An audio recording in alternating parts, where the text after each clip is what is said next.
Hey everybody, welcome back to my channel. It's your girl Kibo. Today I'm really nervous because I'm talking about something that's actually really personal to me, and I'm sharing this with you so that I would be able to help. I'm sharing this with you so that I could be able to help or encourage someone else out there that has gone through what I'm about to talk about. All right, so today I'm going to be talking about losing a parent and overcoming depression and how that's pretty much worked out in my life. So for those of you that don't know me, my name is Chelsea. I go by Kibo. I'm 22 years old and about to get pretty real with you guys. So yeah, keep watching. All right, so pretty much, I'm sorry guys, I'm like really nervous right now. So during my junior year of high school, well, let me start by saying I grew up with both of my parents, throughout my life, up until the age of 18. So I was in high school and in 11th grade, and it was about the second day of school. My mom said that we needed to go to the hospital, and my dad was there, and he was losing blood, and the doctor said that he was fine, but he needed to stay for observation. By the end of the week, they said that my dad had colon cancer.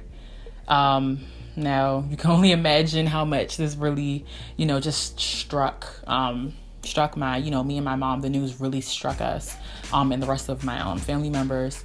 But it's like, whoa, like, okay, so what does this mean?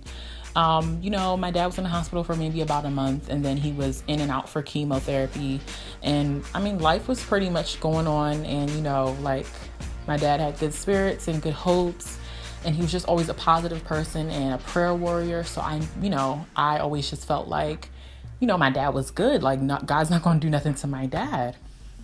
And then it was about my sophomore year of college. It was my sophomore year of college. And, life just, for that year for my dad was just so, like, he was in the hospital in the emergency room, not for chemo or for radiation, but now for for stuff was just going wrong with him left and right. He had to be flown in the hospital by helicopter, and it was so much going on.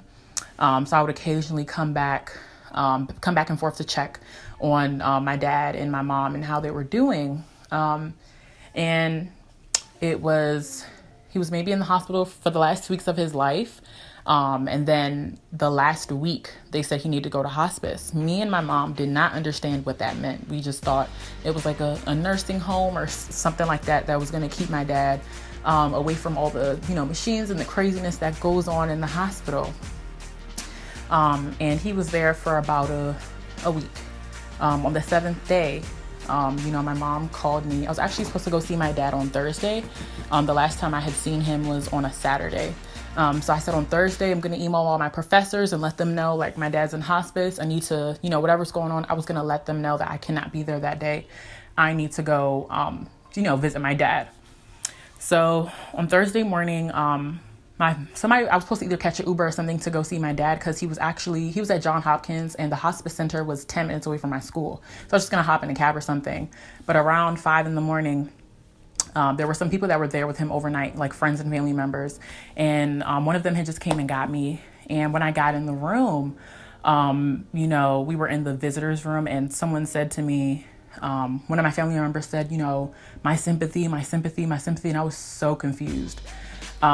So yeah, I go in the room with my mom, and I'm thinking my dad is asleep, and she just said, Chelsea, Daddy passed away.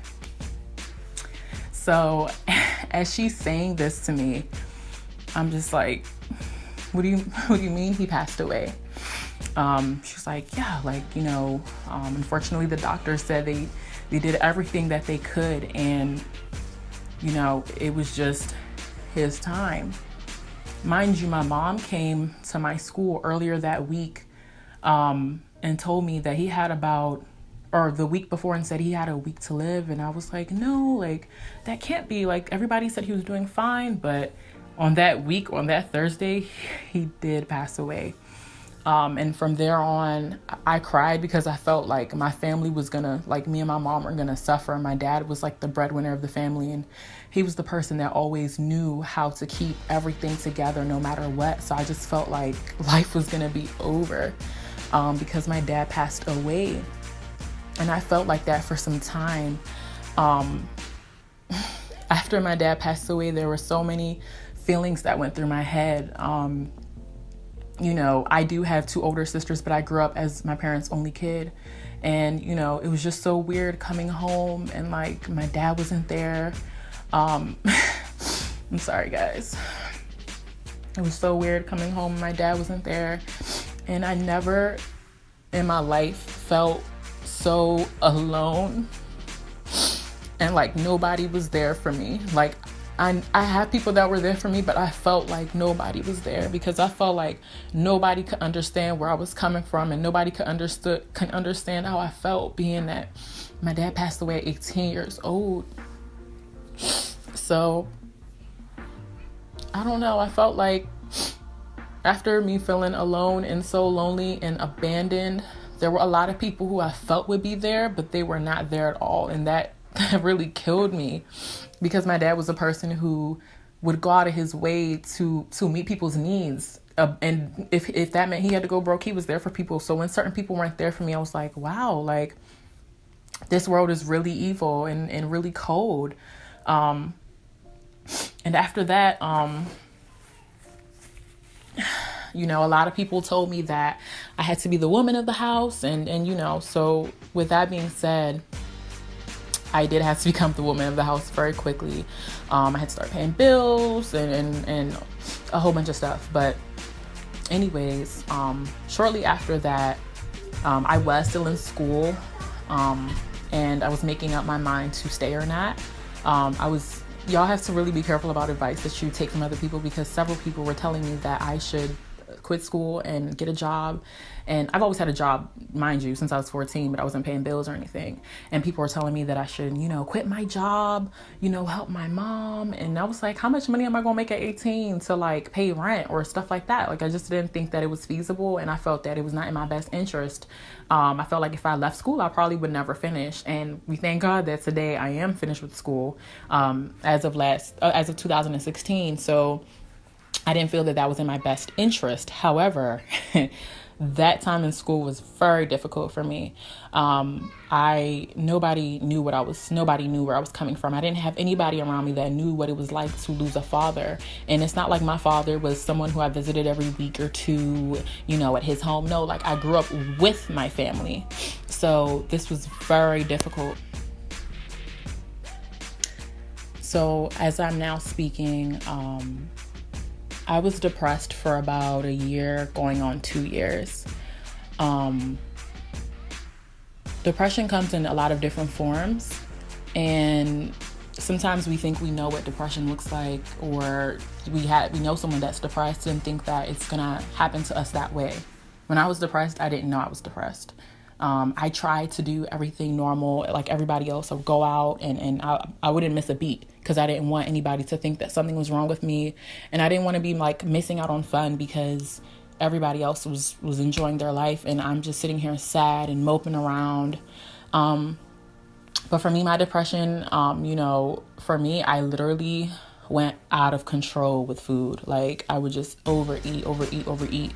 Within a 3 to 4 month period, I gained 20 pounds. Nothing was fitting, and I just wouldn't even care anymore. It's like I started to let myself go. And I don't want to put anybody on the spot or anything, but there was somebody in my life, somebody that's still in my life now, that God told,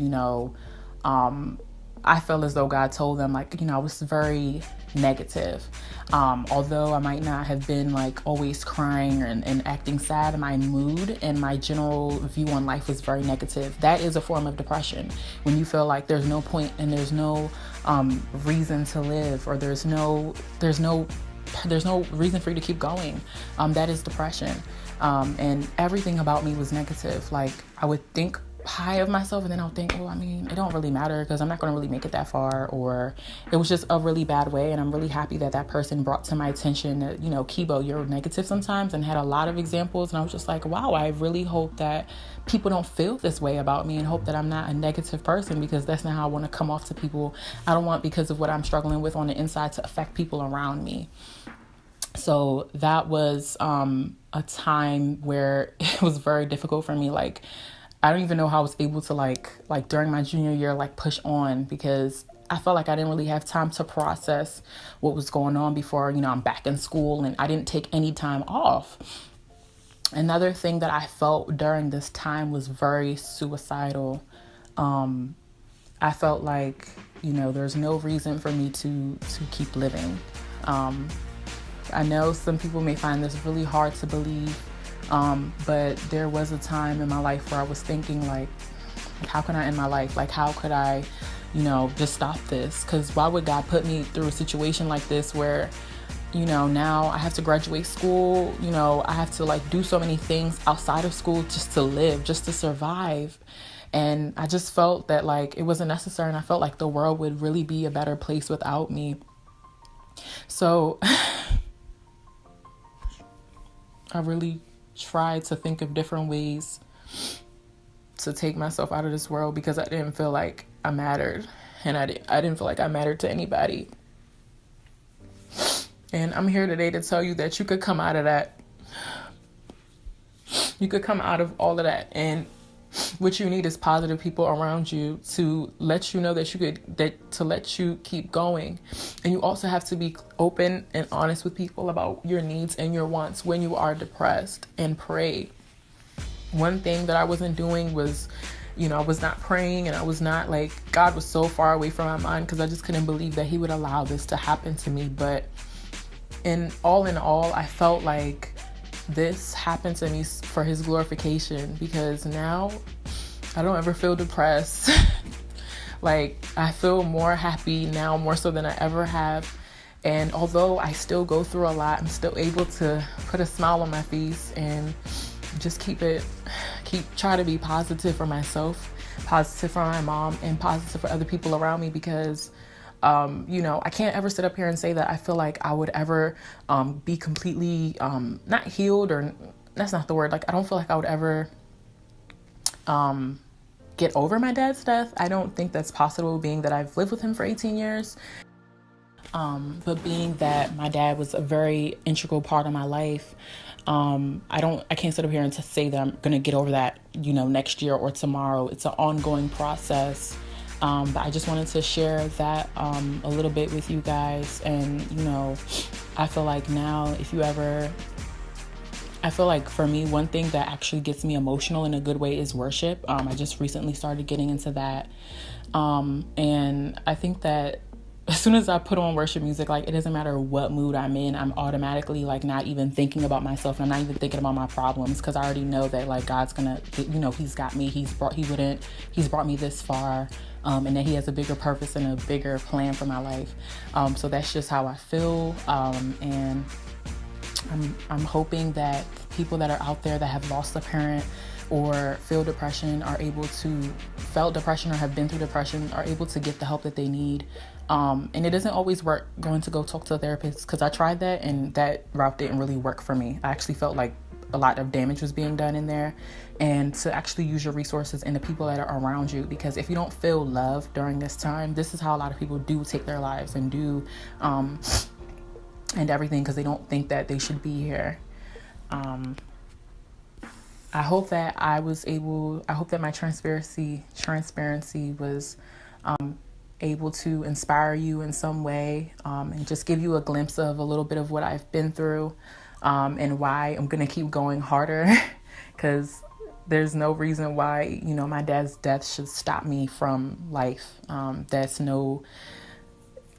can make it an excuse, but I'm not going to make it an excuse. I'm going to push myself harder, and just be independent, but with some help, you know, because I can be a little difficult sometimes. I don't like help. I don't know. It's just, I don't like help. But I try to, just encourage myself and get encouragement from other people sometimes when I need it.